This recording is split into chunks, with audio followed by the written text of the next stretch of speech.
Hello guys, and welcome back to Star Ocean, The Last Hope. Last time we did some PAs and flew to EN2, but we ran into a little bit of an anomaly here.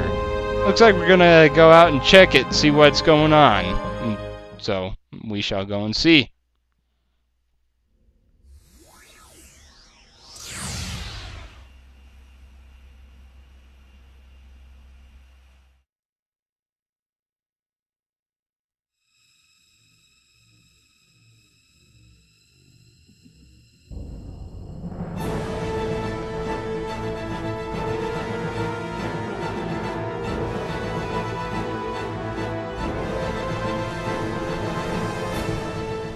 There's a gravitational anomaly ahead! It looks like... Oh, no, this can't be right! At this strength, it's a black hole! The current situation is everything, Mr. Phase.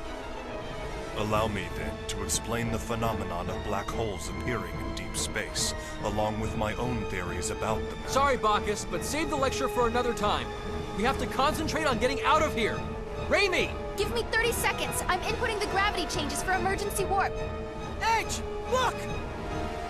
It's really black and smoky. Is that the black hole? I've lost control of the Calnus! Raimi! Too late! We won't make it!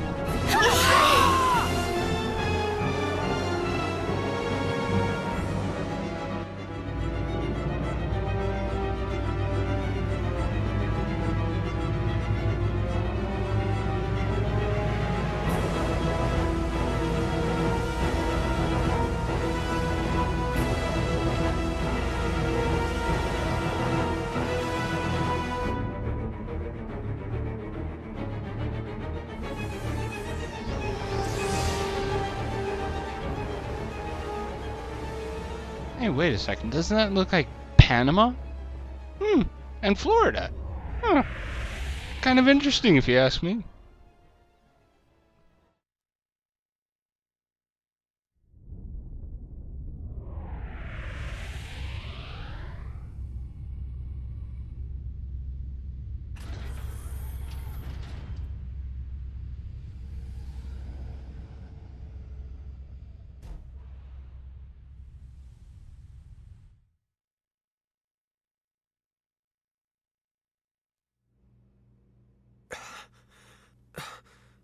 We... survived.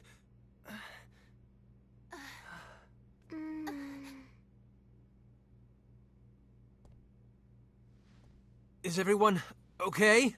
Yes, I think. That was fun. It was all zap, boom, Kay? What are we going to do with you, Lemmel? We were definitely caught in the black hole. Did we escape from its event horizon, then? No, I'm afraid that would be impossible. Perhaps it just happened to be a black hole with an ergosphere? I suppose one might call it an escape through a type of wormhole. In any event, the fact that we escaped at all can only be called a miracle. Impossible. No, I'm certain my analysis is correct. No way. Miss Raimi, you doubt me as well? This is... Our homeworld? Is this Earth?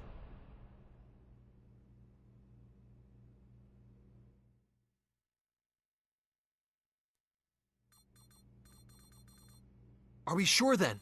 Yes, the results are the same every time I check. The stellar coordinates are an almost perfect match. There's no question that this planet is Earth. I see. What's wrong? This is Edgy and Ray Ray's home, isn't it? But both of them don't look very happy about it. I don't think it's so much unhappiness as it is bewilderment. Indeed. Arriving at one's home planet under such strange circumstances would put anyone ill at ease. That's not the whole problem. There are subtle discrepancies between this Earth and ours. This isn't the most flattering part of our planet's history, but a little before Raimi and I were born, the worst war in all of Earth's history occurred. The result was that the surface of the planet became terribly contaminated, and humans had no choice but to go deep underground. It's been the same situation ever since we were born. The polluted environment still hasn't improved. Of course, that was the very reason we looked to space. But there are no traces of pollution on the surface of this planet. Well, it's not quite accurate to say none at all, but it's still an environment in which humans could live. It's almost like the war that nearly destroyed our planet never even happened. Indeed. The fact that something you took for granted suddenly no longer applies is somewhat troubling. And there's another thing. The organization we belong to, the USTA, I can't get through to headquarters. Mysterious issues all. Something unexpected may have happened here in your absence. What is it, Lim? Everyone stop standing around and being all weird, Kay. Let's go out. I want to see Edgy and Ray Ray's home. What? You see, Limmel. All right. Edge? The air outside seems breathable. I'm going out there to take a look. See if we can't find someone. In that case, I shall join you. And I as well. As a scientist, I am intrigued. Me too. Limmel, you stay and watch the ship with Raimi, okay? Raimi, take care of Limmel while we're out. Gotcha. Hey! Don't do anything stupid, Edge. Don't worry, I'll make certain of it. Yes, you may count on me, too. Why are the two of you answering for me? I guess I won't have to worry if Faze and Bacchus are with you.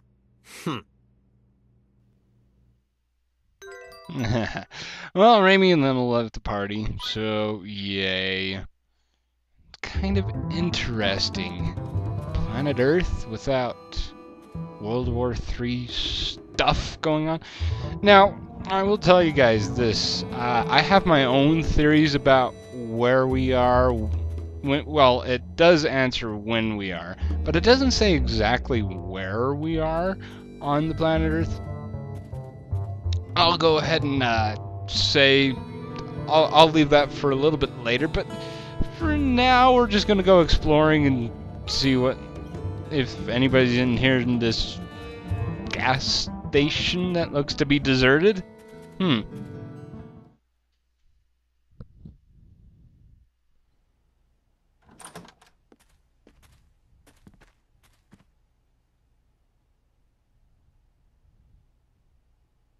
This place is deserted.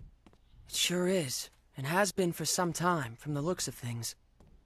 For now, let's split up and see what we can uncover. Report if you find anything.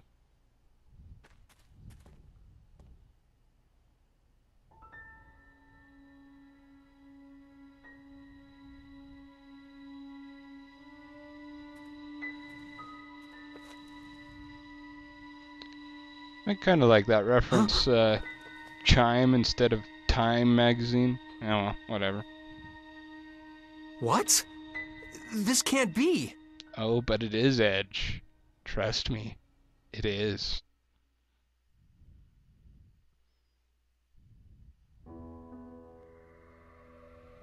Judging from the color degradation caused by ultraviolet rays, I'd say it's been abandoned for about 3 years. I suppose that's not particularly important, but...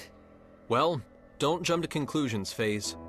If nothing else, I just figured out when we are. The date on this magazine is too faded to read, but there was an article inside that caught my attention. 2 years after initial experiments, our country has at last perfected the ultimate doomsday weapon. The hydrogen bomb, is what it says. If I remember my history, the first practical hydrogen bomb on Earth was developed in 1954. So basically, if you're saying this magazine is 3 years old, that would put us in the year 1957. In other words, we're on the Earth of nearly 150 years ago. The Earth of 150 years ago? That's not even possible. I'm not so certain, Mr. Faze. What? Even you, Bacchus? Mr. Edge, a short time ago I intercepted some radio waves, albeit weak ones. Radio waves? Like old broadcast radio? The transmission was as follows. Some days ago, the historic honor of launching the first artificial satellite slipped through our fingers, instead going to the Reds. This unfortunate occurrence has prompted the President to announce new plans for manned rocket missions, promising to put men in space before our rivals. Mr. Edge, how would you interpret this information? Anyone who's ever dreamed of going into outer space knows the story. The first successful launch of a man-made satellite was the middle of the last century, 1957. And the name of that satellite? No wonder we can't reach anyone. In 1957, the USTA wasn't even a twinkle in someone's eye. Oh, come on, Edge. You can say the name. Honestly, I can't believe it.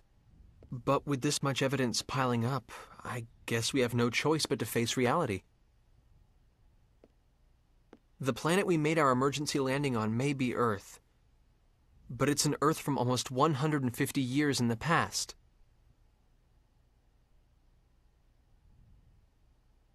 Didn't you mention this sort of thing before, Phase?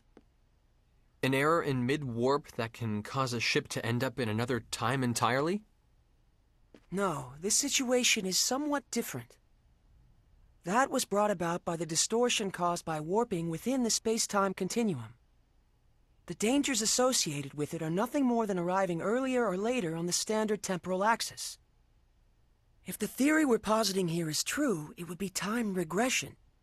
And such a thing is absolutely not possible.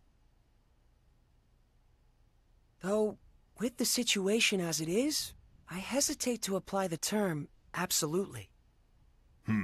If we posit that time regression has indeed occurred, it would mean we're now located in a space topologically distinct from that in which we were previously.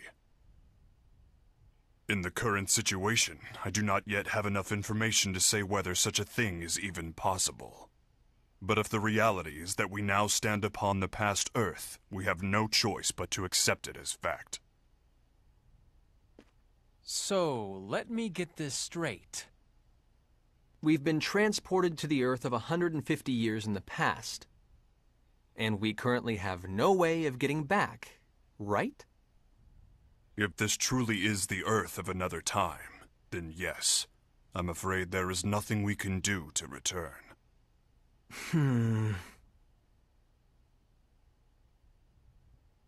The only thing I can say for certain is this.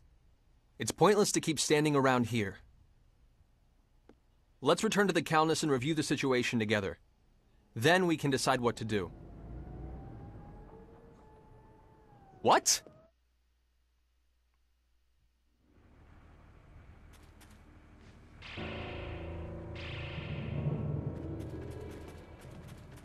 Well, looks like we're caught.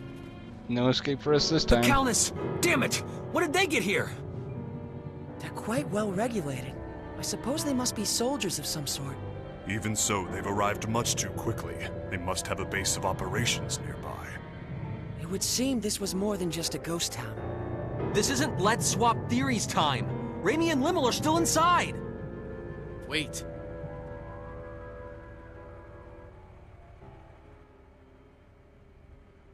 All they want is to capture the extraterrestrials inside.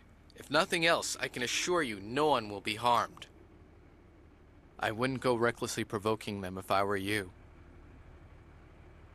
Who are you? You refer to us as extraterrestrials quite casually. Are you with those soldiers over there? What do you people want from us?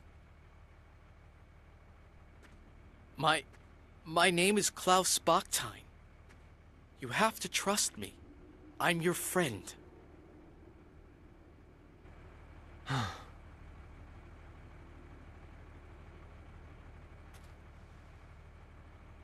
Mr. Bachstein, I must request an explanation.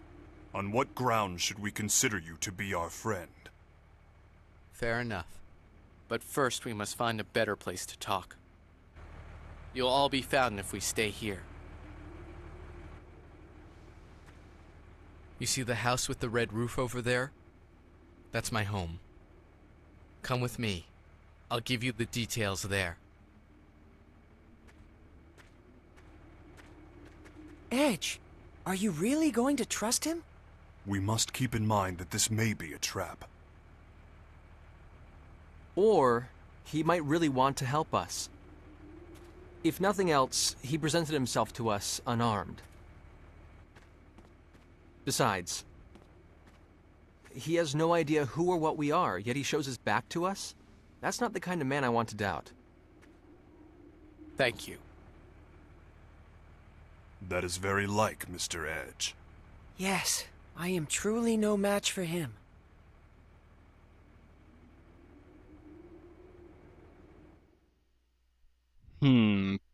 Bactine. Bactine. Where have I heard that name before? Oh well, whatever. For all those of you who are wondering early space history, the satellite that was mentioned previously was Sputnik. Sorry, Edge, I lost faith in you when you didn't even mention the name. But anyway, Sputnik. Now, going a little bit over time, so I'm going to end off the video here. Next time we'll follow off with Klaus Bactine up to his house. Until then, this is UT Young for this, signing off, saying, keep things frosty.